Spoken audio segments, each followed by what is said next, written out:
वो चुनाव को रद्द कर सकता है। ऐसा है कि चुनाव रद्द हो सकते हैं? हो सकते हैं, सुप्रीम कोर्ट के सामने आएंगे, सुप्रीम कोर्ट उन पर विचार करेगा, उस पर क्या होगा? शपथ रुक जाएगी या भाजपा को हटा देंगे या दोबारा चुनाव करवा देंगे?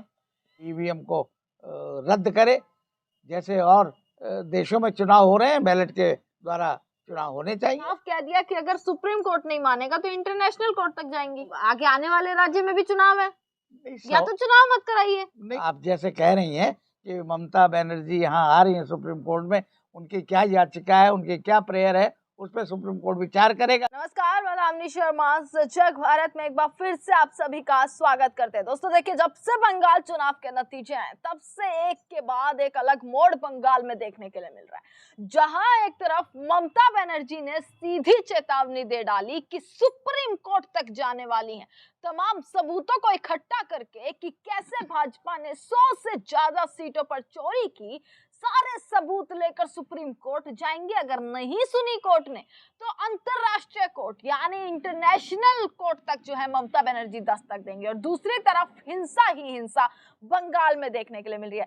इसी मौके पर supreme court advocate Khem Singh Bhati ji हमारे साथ मौजूद हैं, सीनियर एडवोकेट हैं और तमाम बातें जानते हैं गहराई में कि आखिरकार बंगाल में क्या हो रहा है।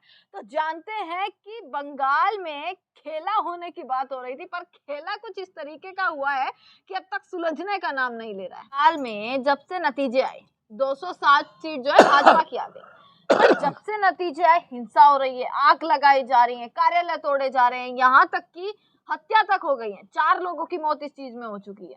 उस पर क्या कहेंगे कि चुनाव आयोग भी चुप, बीजेपी भी चुप, क्या राष्ट्रपति शासन लगा देना अब यही एक उपाय रह गया या फिर क्या होगा? देखिए, अभी गवर्नर ने वेस्ट बंगाल असेंबली को बर्खास्त कर दिया। हाँ।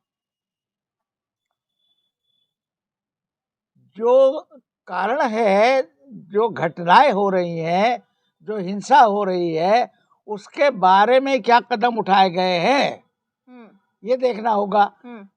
देखा कि ममता बनर्जी की तृणमूल कांग्रेस के ऑफिसेस को कल ही ध्वस्त कर दिया गया, कई जगह हुए। हाँ। सुवेंदु अधिकारी के पीए को गोली मार दी गई। इस प्रकार की जो हिंसा वहां हो रही है, उसकी जिम्मेदारी किसकी है? उसको रोकने की जिम्मेदारी सरकार की है। और सरकार अगर उसमें विफल हो रही है तो ये लॉ एंड ऑर्डर का प्रॉब्लम हो गया। क्यों नहीं इस पे कदम उठाए जा रहे हैं? क्यों हिंसा रुक रही है?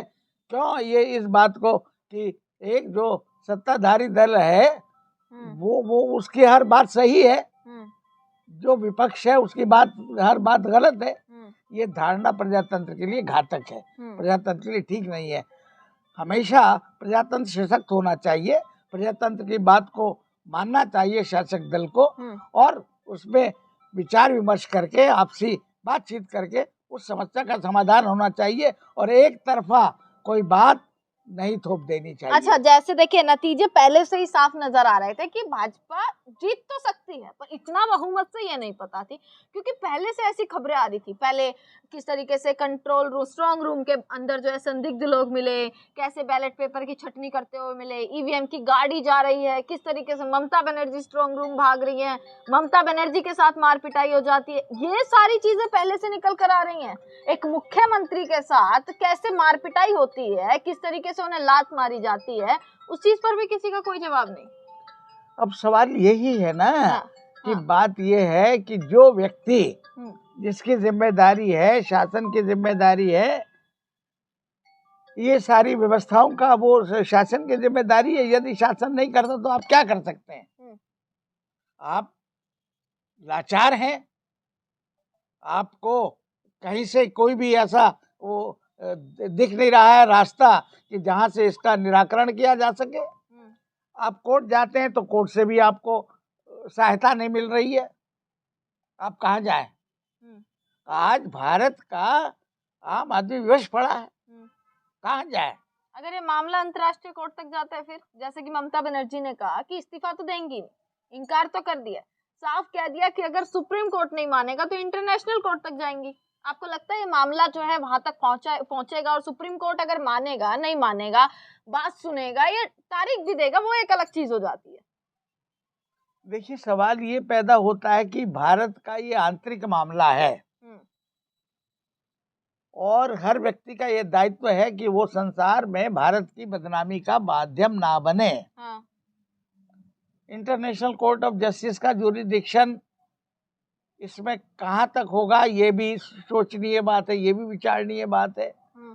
तो मैं समझता हूँ कि वो कदम उचित नहीं है। जो भी है, भारत का सर्वोच्च न्यायालय है, आप इसमें आइए, यहाँ रखिए अपनी बात पर को। यहाँ तो खुद एक सिटिंग सीएम जो है वो वकील बनकर चली गई थी, जब तब नहीं सुनी तो अब कैसे आप उसकी सुनेंगे? देखिए, ऐसा होता है कि हमारे कहावत है, मुंडे मुंडे मतिर भिन्ना। हर व्यक्ति का दिमाग अलग होता है। हाँ। मेरा दिमाग अलग है, आपका दिमाग अलग है। हम दोनों जजेस हैं। आपके पास जो मुकदमा आता है, आप अपना फैसला अपने विचार से देते हैं। मेरे पास जो आता है मुकदमा, मैं अपने हिसाब से फैसला देता हूँ। ये मान लेना कि भाई एक ही फैसला हमेशा आएगा, तो ये उचित नहीं होगा। विश्वास रखा जाए व्यवस्था में और सर्वोच्च न्यायालय में विश्वास रखा जाए। वो अपने न्यायप्रियता को, अपनी साख को देखते हुए जो भी तथ्य सामने आएंगे, जो भी वाकयात उनके सामने पेश होंगे, जो वो फैसला देंगे वो उचित ही होगा।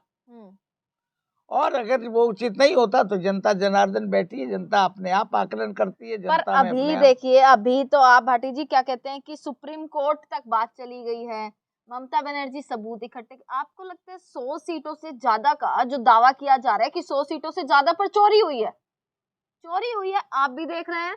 अगर चोरी हुई है, आयोग भी देख रहा है। अगर चोरी हुई है, सुप्रीम कोर्ट भी देख रहा है। तो फिर क्या होगा? आगे आने वाले राज्य में भी चुनाव है, या तो चुनाव मत कराइए। नहीं, सवाल ये पैदा होता है कि सुप्रीम कोर्ट ने ये, सुप्रीम कोर्ट का ऐसा निर्देश रहा है कि जब चुनावी प्रक्रिया शुरू हो जाती है तो उसको बीच में रोकना मुश्किल होता है।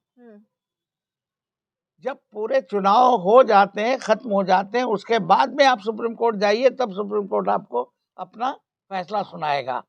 बीच में सुप्रीम कोर्ट कोई मदाखलत नहीं करेगा। जो प्रक्रिया चल रही है, आपने जैसा यहाँ दिल्ली बार काउंसिल के भी उस बीच में गड़बड़ हो सकती है, उस बीच में कुछ भी हो सकता है। स्ट्रांग रूम में लोग मिल सकते हैं, उस बीच में कुछ भी हो सकता है। अब वो कोई बीच में नहीं आएगा। वो देखिए, तथ्यों के आधार पर सुप्रीम कोर्ट फैसला करेगा ना इस बात का। हाँ। तथ्य है, वीडियोस वायरल हैं, वीडियोस तमाम सामने हैं। तो सुप्रीम कोर्ट के सामने आएंगे, सुप्रीम कोर्ट उन पर विचार करेगा। उस पर क्या होगा? शपथ रुक जाएगी, या भाजपा को हटा देंगे, या दोबारा चुनाव करवा देंगे? सुप्रीम कोर्ट के अधीक्षात क्षेत्र में वो चुनाव को रद्द कर सकता है। ऐसा है कि चुनाव रद्द हो सकते हैं। यदि सुप्रीम कोर्ट संतुष्ट है कि सुप्रीम कोर्ट चुनाव में व्यापक तौर से गलत बातें हुई हैं, तो सुप्रीम कोर्ट के अधिकार है चुनावों को अवैध घोषित कर सकते हैं। जब तक सुप्रीम कोर्ट में मामला नहीं जाता, जब तक कोई सुनवाई नहीं होती, तब तक आप शपथ मत करवाइए। शपथ है अभी 9 तारीख को। तो नहीं, सवाल यह है, सुप्रीम कोर्ट अभी शपथ दे रहा है, तो अब देखिए, आप जैसे कह रही हैं कि ममता बनर्जी यहाँ आ रही हैं सुप्रीम कोर्ट में, उनकी क्या याचिका है, उनकी क्या प्रेयर है, उस पर सुप्रीम कोर्ट विचार करेगा। अच्छा, उन्होंने इस्तीफा देने से मना किया। इस पर कोई फर्क पड़ेगा या नहीं पड़ने वाला कि चलिए बर्खास्त कर देंगे तो हट गई बात? है कि उनका इस्तीफा ना देने का जो बात है वो संविधान के विरुद्ध है।